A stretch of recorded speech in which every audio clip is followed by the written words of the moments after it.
The healthcare industry remain optimistic about the sector's potential to make significant strides in treating complex diseases.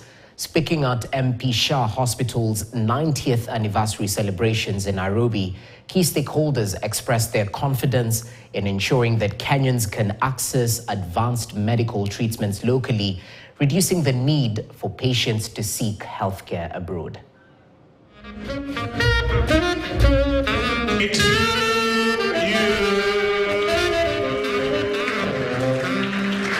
Congratulations. Today, nobody has to travel to India or anywhere else. They can get the same heart treatment.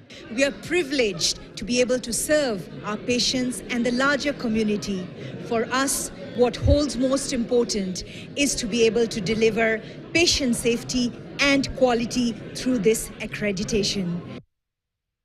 To Kilifi County now, where the county government is counting losses ranging into millions of shillings.